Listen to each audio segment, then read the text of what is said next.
Hi, good afternoon. My name is Mary Battles, and I want to continue with my anger management series. I have a blog, African American Therapist Talks, and you can find that at womansrap123.com. It's a Google blog. Today I want to continue to talk to you about anger management. In today's society that we live in, I believe everybody needs an anger management plan because it's real easy to get agitated fairly quickly. We've talked about a lot of things. We talked about the anger meter. We talked about ways to handle your anger that's more constructive. And we're just going to continue with this series. If you remember last time, I talked to you about deep breathing. And again, I said that was really corny, but it's really magical. And it's a tool that you could use anywhere, anytime, okay? Again, it's real simple. Just take a nice deep breath. Count to 3. 1, 2, 3. Release. 1, 2, 3, 4. Remember, I told you that a lot of times we shallow breathe. We don't give our bodies the oxygen that it needs. And sometimes that's why we're tired and irritable and cranky. So if you can remember to just, as many times a day as you think about it, just take a nice deep breath. 1, 2, 3, and then release. 1, 2, 3, 4. Now you notice I'm taking a nice deep breath, and so my stomach should rise, not my chest. So my stomach should rise. 1, 2, 3, and then I release it really slow. 1, 2, 3, 4.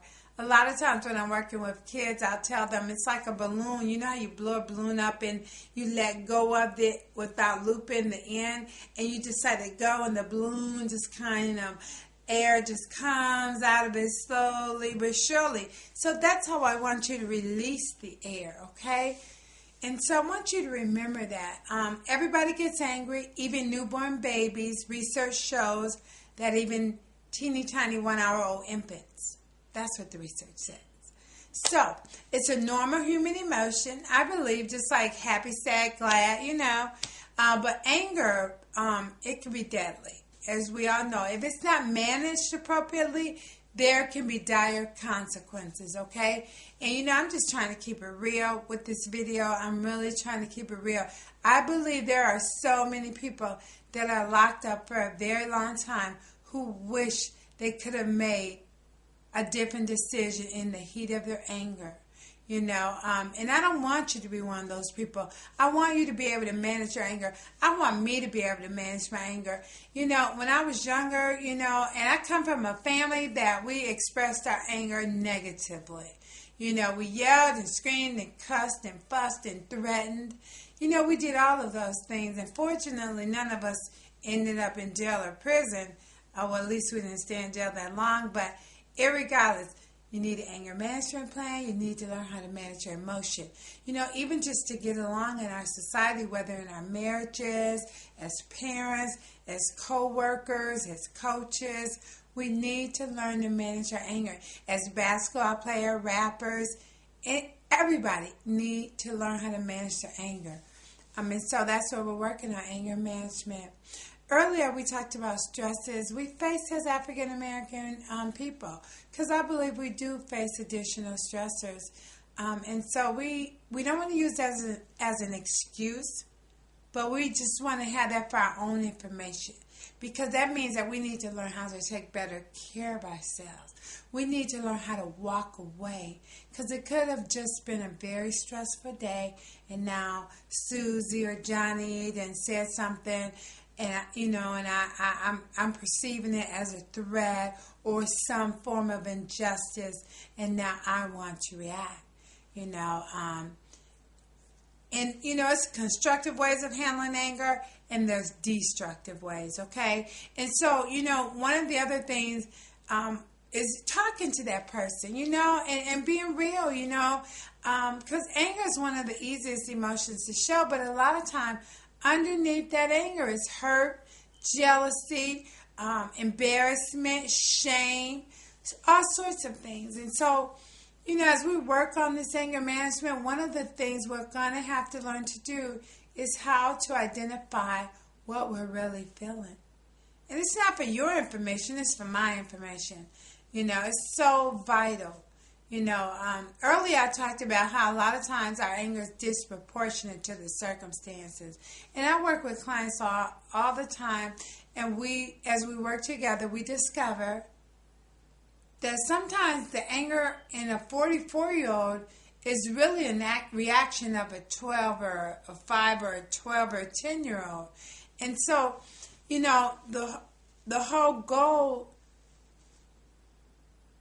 is to manage our anger in an age-appropriate manner. So a 44-year-old exploding like a 10-year-old is nothing very attractive, and it's usually perceived as a threat. Someone else can perceive you're threatening them when you're like having a temper tantrum. And you're 44 years old, but you're reacting like a 10-year-old. And so one of the things I try to do in therapy is to talk about that wounded 10-year-old that might be showing up today in your life. To process that, because the goal is to integrate that wounded child or that wounded time period into the person you are today. It's vital. It's vital. And so let's go ahead and continue. I talked to you about the scale, 0 to 10. You do not want to get to a 10. People push our buttons all the time, right? You imagine some buttons. People push our buttons all the time. One of the first things I like to do with my clients, find out what pushes your button, what just literally pisses you off. I want you to make a list of 5 to 10 things that push your button. Okay, once you do that, I want you to know that even when somebody push your button, you don't have to overreact. You don't have to blow it out of proportion. You might say to yourself, she just pissed me off. And it's probably because I think she's being rude. She's talking to me like I'm a kid. Okay, I'm having this conversation with myself, right? Okay, so I really don't appreciate her talking to me like that, because one of the things I know about myself, I don't like to be talked to disrespectfully. So I know she just triggered my anger, but I still have a choice in how I handle it. Now, I could go off and cuss her out like people used to do in the 80s and 90s, or I could just tell her that I don't appreciate where she's coming from and that I perceive disrespect. That might look like this. I heard what you just said, but it sounded, the way you said it, sounded disrespectful to me. Now, I could be wrong. Were you being disrespectful? Chances are she's going to say she didn't mean to. She might say something like, I've been up all night with my baby, or my mom is ill. You know what I'm saying?